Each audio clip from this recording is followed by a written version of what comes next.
left now. One goal each. Gimmel. Further. It's goal!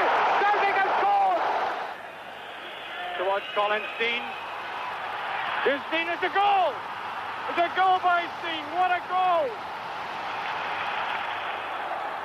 Only 3 Scottish football clubs have ever won a major European competition.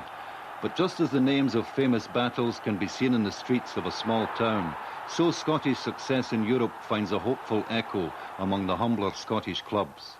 Well, when we started winning this, they wanted to rename us and call us Real Forfar and Atletico Forfar.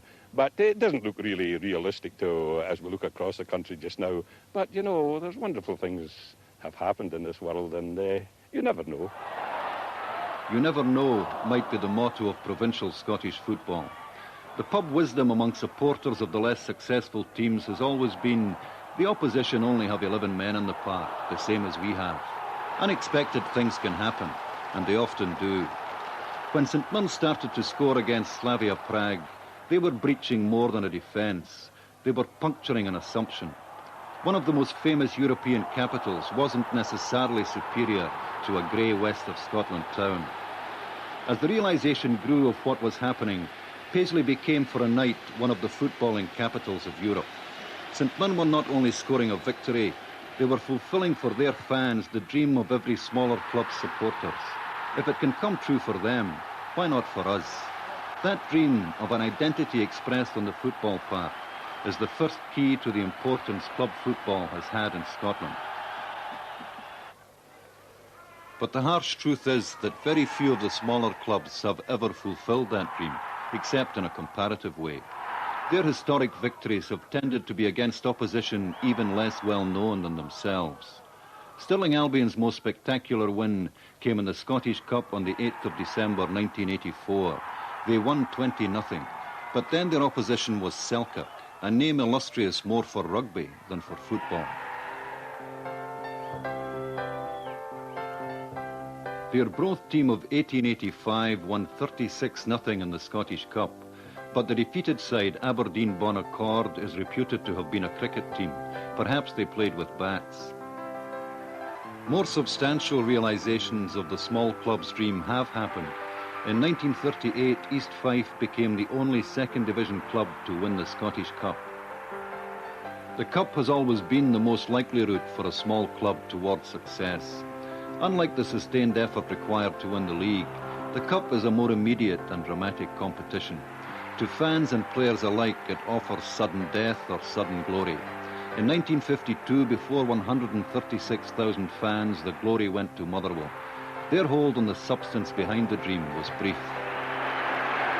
This promises to be a battle royal, for both teams have won the Cup twice in their history, and both are determined to bring off the third. But neither side's defence is giving anything away. Now the Hibernian end, with slippery Joe Coyle giving the defence a headache. Leslie dives and McClellan gets it clear. Now it's Coyle again. He runs onto it and shoots, and it's off Baxter's toe into the net.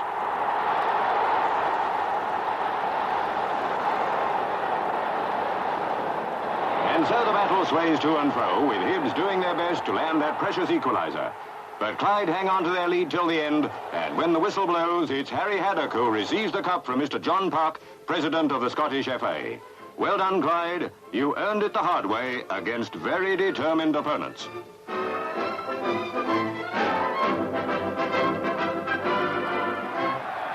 In 1959, Aberdeen were struggling to avoid relegation.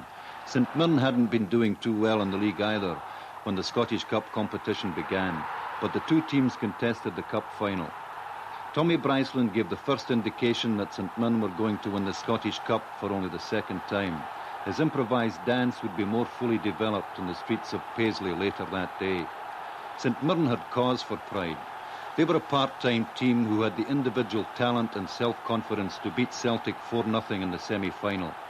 Aberdeen were not about to halt the run of a side which had overwhelmed one of the old firm. Jerry Baker scored the goal that finally convinced Aberdeen.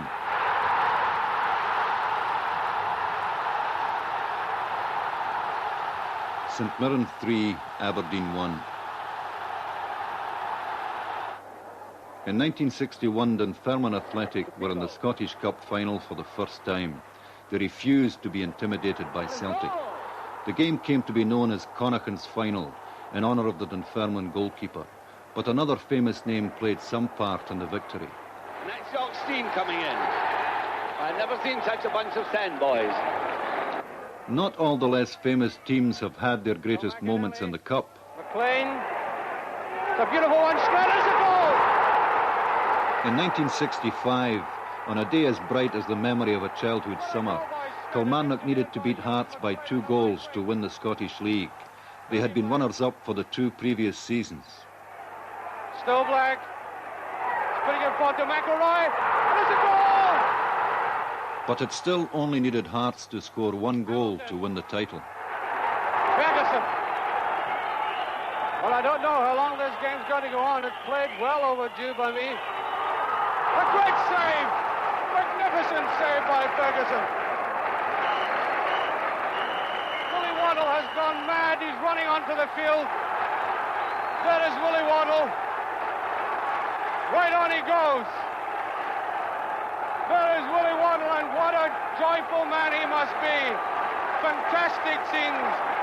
Waddle being hugged by supporters, by players. Some famous moments have been so unexpected that history didn't have a television camera handy. Scottish Cup first round 1967. Berwick Rangers 1, Glasgow Rangers 0. Up comes Hansen for this. It's a good one.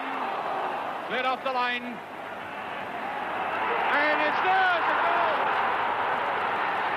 It's a phone towards Laurie. Laurie with it. Oh, what a goal by Laurie. Laurie taking that. And it's almost there. It's a goal. It's number 3 for Thistle, almost unbelievably. It's the chip ball. There's ball in there. It's a goal. Glasgow Celtic 1, Partick Thistle 4. But most of the games that have gone against the bookies' odds have not caused such great surprise. There's Stanton with a chance. And it's there. When Hibernian beat Celtic 2-1 in the League Cup final of 1973, they were confirming what football history has taught. Usually it takes a big team to beat a big team. And it's a goal. Jim O'Rourke.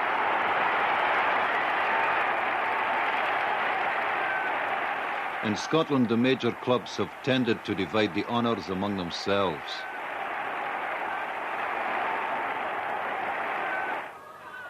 The smaller teams have mainly fed their dreams by preying on one another. Like a home movie called The Goalkeeper's Nightmare, Stirling Albion supporters may rerun in memory their total demolition of Selkirk. But more substantial achievements for small clubs have nearly always proved elusive. In the semi-final replay of the Scottish Cup in 1982, Forfar were determined not to accept the assumed superiority of Rangers. Their persistent belief in themselves earned them a respite from what many had thought was the inevitable. But Rangers' embarrassment was temporary. Forfar lost 3-1. Yet again, a small club had found that they were not only playing against 11 men, but were fighting against the weight of a long and formidable tradition.